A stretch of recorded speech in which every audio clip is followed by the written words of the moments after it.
Evangelizando no estilo testemunhal, é a nossa palavra desta noite. Nós já vimos 3 estágios de evangelização, que é o processo CPC, né? Os irmãos se lembram disso, que é cultivar, plantar e colher. Também nós já falamos que há diversos tipos de evangelização, diversos estilos de evangelização, porque existem várias pessoas com estilos diferentes. As pessoas têm gostos diferentes. Tem gente que gosta de funk. Eu, quando saio aqui da igreja, vou ouvindo lá a Rádio USP, e sempre tem um assunto interessante, eles estavam falando sobre o funk. Tá? E tem gente que gosta. Então, eu não suporto, mas tem gente que gosta. Né? Nós já falamos do estilo confrontacional de Pedro, e um bom versículo para nos basearmos no estilo de Pedro é 1 Timóteo 4,2. Pregue insistentemente a palavra de Deus em todos os momentos, sempre que tiver oportunidade, a tempo e fora de tempo, quando for conveniente e quando não for. Corrige e repreenda, estimule-os a fazer o bem, e esteja todo o tempo alimentando as pessoas pacientemente com a palavra de Deus. Esse aqui dá bem para o estilo confrontacional. Nós já falamos do estilo intelectual do apóstolo Paulo, e um bom versículo para nos basearmos nesse estilo intelectual, que nós falamos domingo passado, é: destruímos todas as opiniões arrogantes que impedem as pessoas de conhecer a Deus. Levamos cativo todo o pensamento à obediência, ao pensamento rebelde, e os ensinamos a obedecer a Cristo. E hoje nós falaremos desse estilo testemunhal, terceiro estilo. E não usaremos como exemplo o personagem tão conhecido como Pedro e Paulo. Aliás, o personagem desta noite de exemplo para o estilo testemunhal, nós nem sabemos o nome dele. Trata-se de um homem cego. E o nosso texto está aqui no Evangelho de João, capítulo 9. Eu quero ler apenas os versículos 1 a 7 e os 24 a 25. E os demais vão estar falando aí no decorrer da nossa palavra. Jesus ia caminhando, olha só, a partir do versículo 1. Jesus ia caminhando quando viu um homem que tinha nascido cego. Os seus discípulos perguntaram: Mestre, por que este homem nasceu cego? Foi por causa dos pecados dele ou por causa dos pecados dos pais dele? E Jesus respondeu: ele é cego sim, mas não por causa dos pecados dele, nem por causa dos pecados dos pais dele. É cego para que o poder de Deus se mostre nele. Precisamos trabalhar enquanto é dia, para fazer as obras daquele que me enviou, pois está chegando a noite, quando ninguém pode trabalhar. Enquanto estou no mundo, eu sou a luz do mundo. Depois de dizer isto, Jesus cuspiu no chão, fez um pouco de lama com a saliva, passou lama nos olhos do cego e disse: vá lavar o rosto no tanque de Siloé. Este nome quer dizer aquele que foi enviado. O cego foi, lavou o rosto e voltou vendo. E aí no versículo 24. Então os líderes judeus chamaram pela segunda vez o homem que tinha sido cego e disseram: jure por Deus que você vai dizer a verdade. Nós sabemos que esse homem é pecador. Esse homem é Jesus. E ele respondeu: se ele é pecador, eu não sei. De uma coisa eu sei: eu era cego e agora vejo. Enquanto Pedro e Paulo utilizavam argumentos de lógica, usavam justificações, embora de ponto de partida de públicos diferentes, o homem cego também tomou uma abordagem totalmente diferente de Paulo e de Pedro. Em João 9:25, nós vemos a afirmação daquele cego: se ele é pecador, eu não sei. De uma coisa eu sei: eu era cego e agora vejo. Não, ele não usou de argumentos como Pedro ou como Paulo. E notamos que o homem, este que foi curado, se recusou a entrar num debate teológico com os líderes religiosos. Paulo iria adorar aquela oportunidade. Paulo ia arrasar com todo o seu conhecimento teológico. Pedro, então, ia matando. Ia, como se diz na linguagem do futebol, do santinho para cima. Ele ia entrar com tudo. Mas essas abordagens, tanto de Pedro, confrontacional, quanto de Paulo, intelectual, não se encaixavam no jeitão daquele rapaz. Né? Aquele rapaz tinha acabado de ter um encontro com Jesus. Ele nunca frequentou uma escola bíblica. Provavelmente ele nem sabia ler.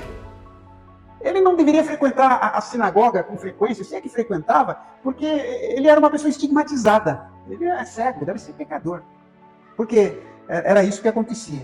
E no versículo 2, os discípulos querem entrar num quebra-cabeça teológico, queriam discutir teologia. Eles veem aquele rapaz cego e perguntam para Jesus: Jesus, esse cara é cego. Será que pecado que ele cometeu? Porque os judeus criam nisso. A riqueza era a bênção, a pobreza era a maldição de Deus, a saúde era a bênção, a doença era a maldição de Deus. Era um pecado. Eles queriam saber quem que pecou, foi ele ou foram os pais deles? O pecado hereditário. Lembra que teve uma época aqui no nosso contexto evangélico que se falava muito em maldição hereditária? Eu vi muito, as pessoas iam nas casas e quebravam toda a maldição e aquela coisa toda, né? E eles queriam saber isso, porque eles acreditavam nisso. Mas, enquanto eles querem falar das causas da cegueira, Jesus direciona a atenção daqueles homens para o propósito do sofrimento daquele rapaz. Qual era o propósito para ele nascer cego? Jesus respondeu no versículo 3, ele é cego para que o poder de Deus se mostre nele. Os discípulos estavam olhando para trás, querendo saber as causas. Jesus está olhando para frente. Outra maneira de dizer é que esse homem cego foi projetado sob medida para o estilo testemunhal. Aquele homem ali encaixava-se perfeitamente no estilo. Então Jesus pegou o seu próprio cuspiu na terra, fez ali uma laminha e colocou nos olhos do rapaz. E aí o rapaz foi orientado a ir até o tanque de Siloé e lavar o rosto, e aí ele voltou enxergando. Note-se que isso não era incomum. Naquele tempo se cria que a saliva, especialmente de homens conhecidos, tinha um poder terapêutico. Então Jesus não estava inventando nada, era comum. As pessoas criam isso. Então imagine aquele rapaz, imagine passar a terra com cuspe e passar assim. Se alguém tiver alguma doença, pastor Aurélio se prontifica a dar um... Você tem um problema aí de miopia, dor de cabeça, ele vai dar um jeito em vocês aí. Eles criam isso, né? Então, este milagre criou uma mudança na vida daquele rapaz. Eu gosto muito um dos meus versículos prediletos da Bíblia, é aquele: se alguém está em Cristo, é nova criatura. Isso é fantástico. E realmente, esse rapaz cego foi um exemplo perfeito disso, né? E isso criou uma mudança, né? Muita gente nem o reconheceram, né? Foi uma situação muito interessante naquela região. Então, enquanto a gente vai caminhando para o restante dessa história, eu queria que você prestasse atenção em 10 respostas que aquele rapaz que tinha sido curado, as respostas que ele deu diante das perguntas que lhe fizeram, né? A primeira palavra que nós encontramos aqui é: eu sou homem. Foi o que eu sou o homem. As pessoas estavam divididas. Não é ele. Pô, não é o Zequinha lá. Não, de jeito nenhum. Mas outro não, é sim, claro que é, tá vendo? E aí ele respondeu: eu sou o homem, sou eu mesmo. E muitos de nós já experimentou isso. Talvez você já tenha experimentado por isso. Eu já vi exemplos fantásticos. Eu lembro de uma pessoa na igreja, eu batizei, e muitas vezes ele me disse: pastor, se isso tivesse acontecido antes de eu me converter, não sei o que seria. Mas ele mudou. O evangelho transforma. Cristo transformou radicalmente a vida daquela pessoa. E é por isso que ele criou aquele interesse dos demais. Outra resposta que o homem tinha sido curado dele foi Jesus que fez isso. Tratando este milagre como um crime, mais do que um crime, mais que uma cura, do que como um crime. Aquilo para muitas pessoas foi um crime. Olha só que coisa interessante. Os amigos dele, problemáticos, eles querem saber exatamente o que aconteceu. Isso dá àquele homem uma oportunidade maravilhosa de recontar a história e deu crédito a Jesus. Foi Jesus. Alguém fala assim: escuta, por que você age assim? Você parece tão bobo. Nós estávamos falando isso lá em cima, né? parece que o crente é besta, parece que o crente é bobo, às vezes ele não você devia xingar ali no mesmo jeito. E aí ele não pode dizer assim, olha, por quê? Olha, eu vou dizer para você por quê, foi Jesus. Por causa de Jesus que eu sou assim. É uma boa resposta. E aí outra palavra daquele rapaz, eu não sei. Porque quando ele falou que é Jesus, as pessoas falaram, mas onde ele está então? Onde está esse homem? E ele disse, eu não sei. Não sei onde ele está. Quando os vizinhos dele querem saber onde Jesus está, o homem simplesmente respondeu que não tem ideia. E isso para mim é muito encorajador. Deve ser muito encorajador para você. Nós não temos todas as respostas. Às vezes numa conversa com alguém, quando você quer testemunhar sobre Jesus Cristo, a pessoa pode fazer perguntas para você. Aí você fica com medo, e se eu não souber responder? Você faça exatamente como aquele rapaz, eu não sei. Eu não sei.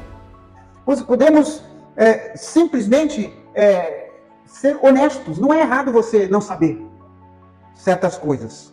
O versículo 13 nos diz que esse homem foi levado para os fariseus. Os fariseus eram os religiosos. A palavra fariseu significa separado. Aquele genro que toda mãe gostaria de ter. Sabe, o fariseu, o cara certinho, tudo respeitado, né?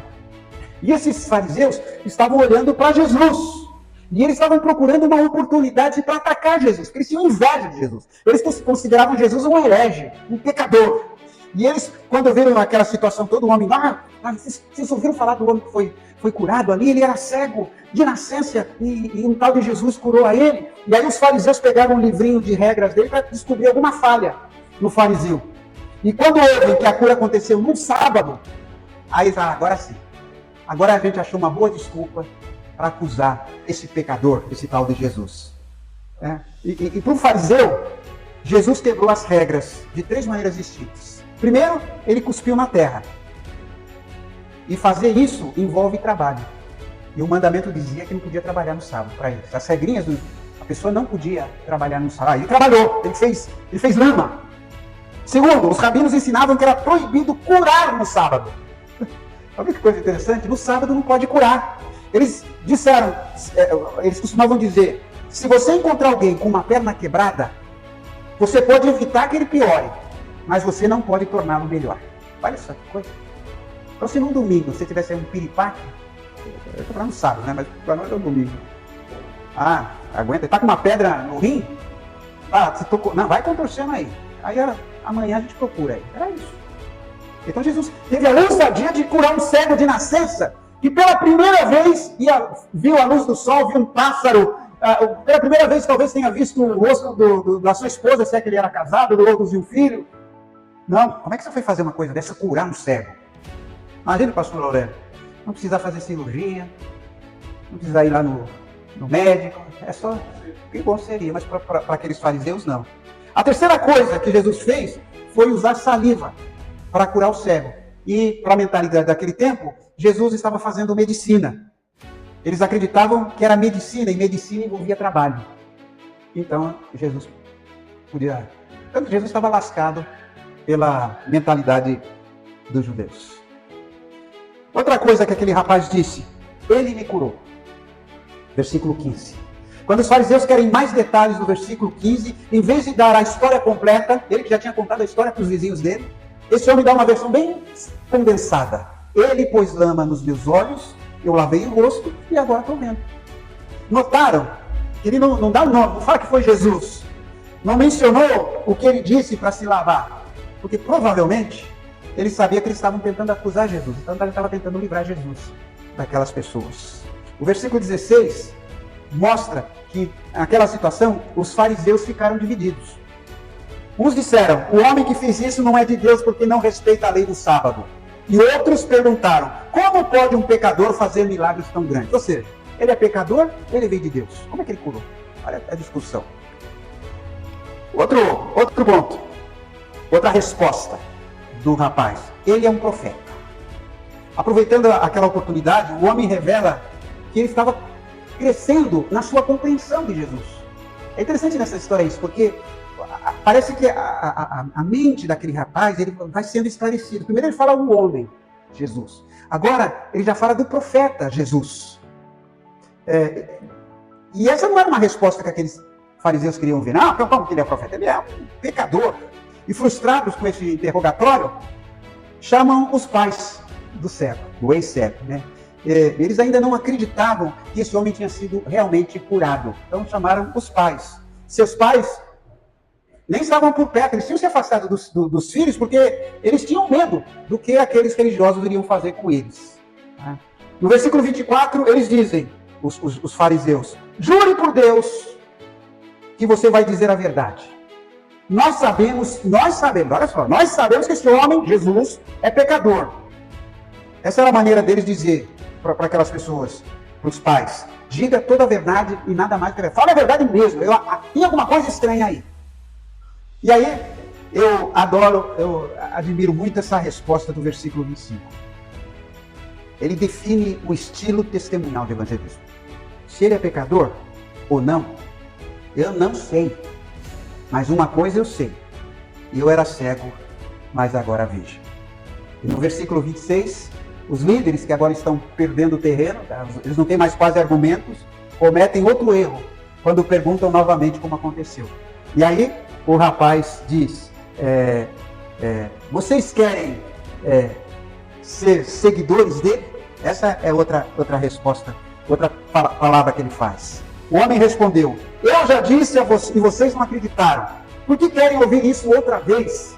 Por acaso vocês também querem ser seguidores dele? É interessante, né? Porque como eu disse aqui, esse rapaz provavelmente não sabia ler, não sabia escrever, nunca fez nenhum curso de teologia, ele tinha acabado de se encontrar com Jesus, sabia muito pouco sobre Jesus, e ele está diante dos religiosos do seu tempo. Mas naquele momento ele testemunha. Né? E ele foi até irônico. Por que vocês estão? Vocês também estão querendo seguir este homem? E aí a Bíblia fala que os fariseus xingaram. Olha aí, como é terrível, né? Um religioso xingando, né? Então não pode xingar. Né? Xingar. Você é um seguidor dele, nós somos seguidores de Moisés. Sabemos que Deus falou com Moisés, mas este homem nós nem mesmo sabemos de onde ele é. Eu estava pensando nessa frase aqui. Vocês são seguidores de Jesus, nós somos seguidores de Moisés. Sabe, gente, que ainda tem muita gente hoje em dia seguindo Moisés? Muito evangélico. Ainda tem muita gente brigando hoje por causa do sábado, por exemplo. Nós guardamos o domingo, historicamente, porque Jesus ressuscitou no domingo. A igreja, desde o princípio, guarda o domingo por isso. Mas não importa se é domingo, se é segunda, se é quarta, se é sábado. Não tem mais. Não, mas o mandamento de Moisés, nós seguimos Jesus. Ele é o nosso exemplo. Outra palavra do cego. Se esse homem não fosse enviado por Deus, como teria curado? Olha aí, um teólogo, iluminado, Deus, pelo Espírito. Se esse homem não fosse enviado por Deus, como teria curado? E ele respondeu, que coisa esquisita, isso é um jovem cego, foi curado. Vocês não sabem de onde ele é, mas ele me curou. Sabemos que Deus não atende pecadores, mas ele atende os que respeitam e fazem a sua vontade. Desde que o mundo existe, nunca se vê dizer que alguém tivesse curado um cego de nascença. Se esse homem não fosse enviado por Deus, não teria podido fazer nada. Olha, que teologia, hein? Eu só não concordo com a teologia dele quando ele fala Deus não ouve pecadores. Deus ouve pecadores. Deus ouve todo mundo. Senão a gente nunca seria salvo. Porque Deus ouve a todos. O homem respondeu corajosamente que Jesus é de Deus. E isso é tudo que precisaram para que ele fosse expulso da sinagoga. Aquele menino, aquele rapaz, curado, vivendo o dia mais importante da sua vida, foi excluído da igreja. Porque ele foi curado. Eu dei aula num seminário lá em Mogi das Cruzes, um seminário pentecostal, Seminário Evangélico Pentecostal de Mogi das Cruzes. E um aluno lá me disse, um aluno que era batista, ele me disse, olha, um rapaz lá na igreja falou que tinha o dom de curar e ele foi excluído da igreja. E batista não acredita no dom de curar. Aí eu perguntei, puxa, por que não mandaram ele lá para a Vila Alpina? Não é porque lá tem um hospital de Vila Alpina, lá a gente ia fazer sucesso com a pessoa com dom de curar. Talvez, você por ser cristão, alguém aqui, eu não sei, mas eu conheço muitas pessoas que foram expulsos, excluídos da família, dos amigos, tem gente que se afasta. Eu percebi uma coisa, estou conversando com alguém, A conversa vai, fala de futebol, fala do melhor time do mundo, que é o Santos, a gente fala de política, tudo vai bem. Mas aí quando a pessoa me pergunta, o que você faz? Aí eu falo, eu sou pastor, é um assunto morto, a gente quase tem medo. Ou outros que não gostam de pastor, não sei, ou não gostam de crente. Talvez você tenha tido problemas com pessoas por ser crente. Gente que não gosta de você porque você é crente. Não por sua causa, às vezes por causa de um outro que não deu o seu bom testemunho. Né?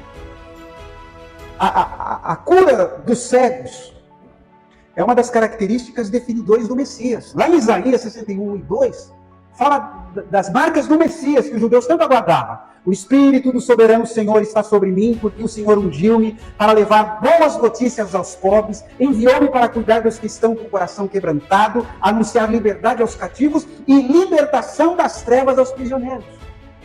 O Messias era esperado como alguém que daria luz, tirava as pessoas das trevas. É exatamente o que Jesus estava fazendo, eles se chamavam de pecadores.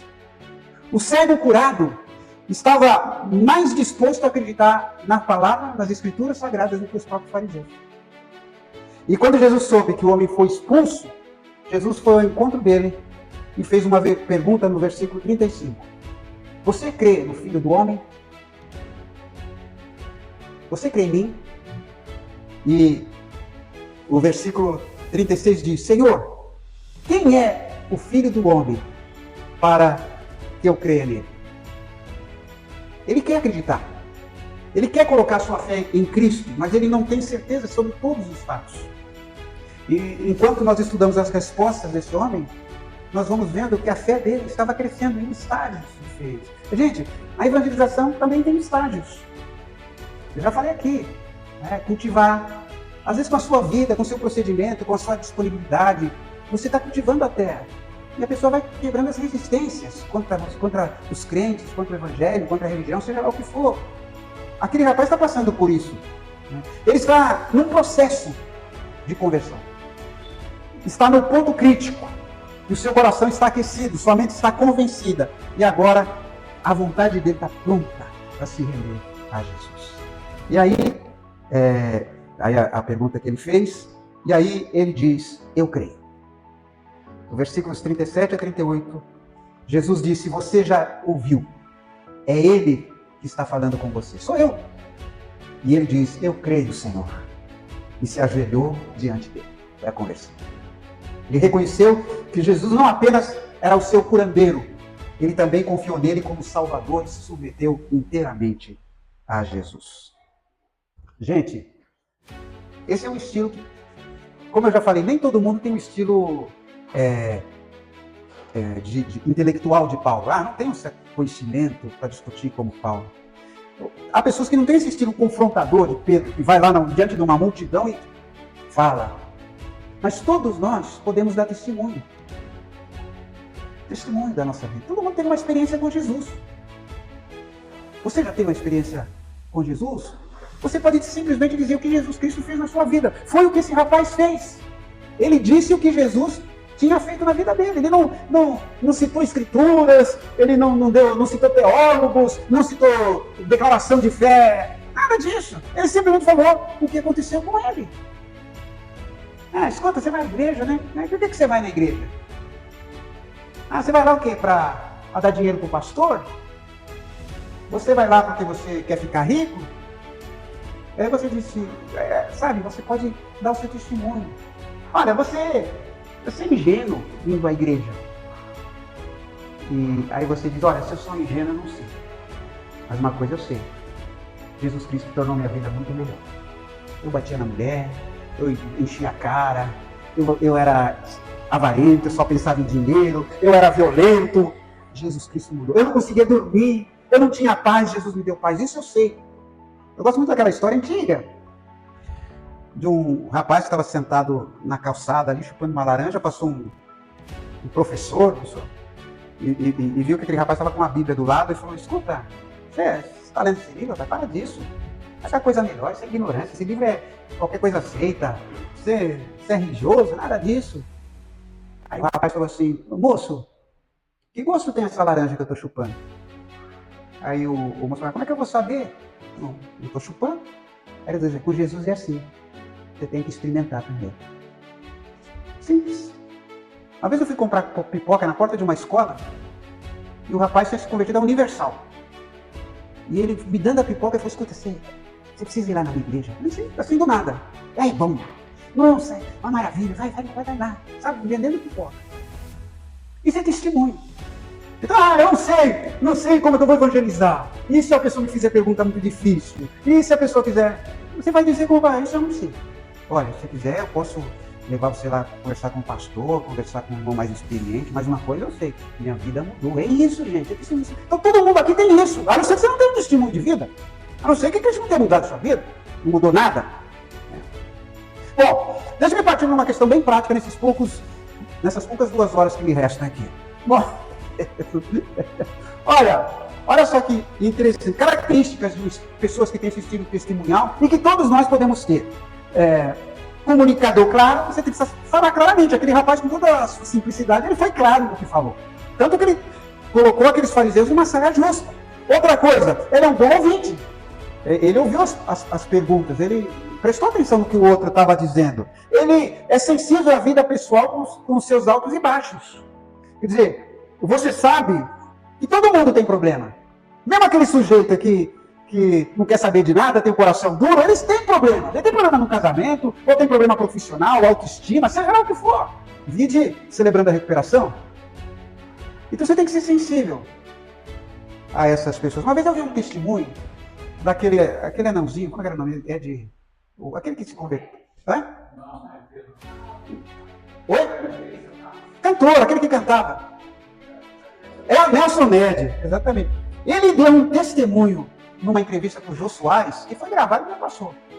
Eu não sei. Quem sou eu para saber se ele se converteu ou não? Mas o testemunho que ele deu ali, que até o Jô Soares ficou calado. Ninguém pode te impedir de falar daquilo que Deus fez na sua vida. Ele é impressionado com a maneira pela qual Deus nos alcança. Deus me alcançou. Não é mera religiosidade. Eu não fui lá só para ganhar dinheiro. Eu não fui na igreja porque eu tinha problema. Deus mudou a minha vida. Então ele é sensível a isso. Percebe os elos entre a sua própria experiência e a experiência da pessoa com quem ele está falando. Quer dizer, eu percebo que procuro encontrar um ponto de contato entre os problemas que eu passei e a outra pessoa passou. Você está falando com uma pessoa que perdeu um ente querido. Eu muitas vezes, quando eu estou falando com alguém, por exemplo, num luto, eu falo da minha experiência com meu pai. Meu pai foi assassinado. E eu dou esse testemunho, falo como Cristo me ajudou a enfrentar aquela situação. Veja, há muitos caminhos. Eu poderia dar aqui dezenas. Né? Alguns cuidados que você deve ter. Primeiro, relacionar sua situação com a do ouvinte. Né? Então você tem que encontrar um ponto de contato, como eu já acabei de falar. Segundo, desafie seu ouvinte. Se você que se sente tão angustiado, tão amargurado, você que tem tanto medo, você não quer se encontrar com Jesus? Eu me encontrei, ele me ajudou nisso. Desafiar. Não deixar a coisa... É como eu chegar aqui com uma torta, um bolo delicioso. Olha aqui o bolo. Que maravilha, tem os melhores ingredientes, é saboroso. Aí a hora da pessoa que quer comer, você não dá o bolo, não oferece o bolo para a pessoa comer. O bom vendedor, ele oferece as coisas. Não menospreze a sua história. Eu não tenho assim muito testemunho bacana. A gente gosta... Tem muita igreja, muito testemunho, né? Algumas vezes a gente chama até de testemunho. Que é a coisa. Mas veja só, às vezes eu ouvi um testemunho, a pessoa, eu era drogado, eu vivia na gandaia, não sei o quê. E eu falava, poxa, eu não tenho um testemunho bacana desse. Dá até vontade de ter sido um pecador. Eu sempre fui um bom rapaz, eu nasci na igreja. Com 16 anos de idade eu já era professor da escola dominical, 16 anos de idade. Nunca fui num motel, nunca fui num bordel, nunca enchi a cara, nunca experimentei drogas. Que testemunho eu vou dar? Sem graça, assim. Oi? Quase santo. Quer dizer, parece que assim, porque quem nasce no contexto evangélico não tem essa gandaia toda.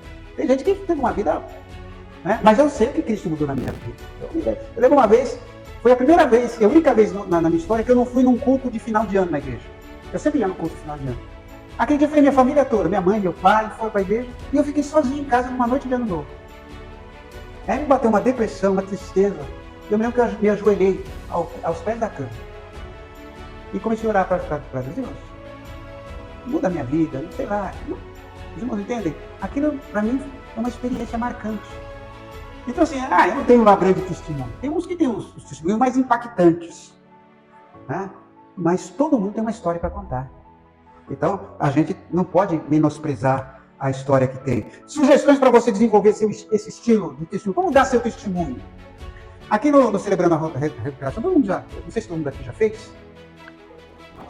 Só alguns. Mas a gente tem que contar, escrever a história da gente, né? No evangelismo, é uma coisa meio parecida com isso. Então, você tem que praticar. Às vezes você precisa contar, dar o seu testemunho para um amigo, ou na frente do espelho. Não fica olhando no espelho e conta aquela história. Treinar. Como que eu vou dar meu testemunho para alguém, numa conversa ou um grupo? Centralize em Cristo. O centro, o super-herói não é você. É Cristo. Eu sempre digo, eu tenho muita dificuldade de ouvir sermão e o pregador se transforma no super-herói. Já viu o sermão? O pregador parece que você termina tudo, você se ajoelha aos pés dele. Não, o centro é Cristo. Então, você tem o que Cristo fez na sua vida. Vá atualizando sua história, porque às vezes aquela história do passado vão surgindo coisas novas. Vão acontecendo coisas novas. E você vai atualizando sua história. Relacione-se com amigos de estilos diferentes, né? Com problemas diferentes, e veja como eles trabalham este assunto. Note bem, você é a maior autoridade sobre o que aconteceu na sua vida. Então como é que você vai negar? Uma vez o meu sogro chegou para mim e falou: Silvio, meu sogro ele era alcoólatra, viciado em cigarro, e acabou se convertendo, eu o batizei. E agora, um bom tempo atrás, ele ficou velhinho e tal. E ele chegou e falou: Silvio, essa noite um anjo veio conversar comigo. O que eu vou fazer? Eu falei: olha que você deixa, isso não existe, você estava sonhando. Nada disso, né? É a história dele. Você me conta uma história, eu vou dizer que isso não é verdade? Não estou entendendo?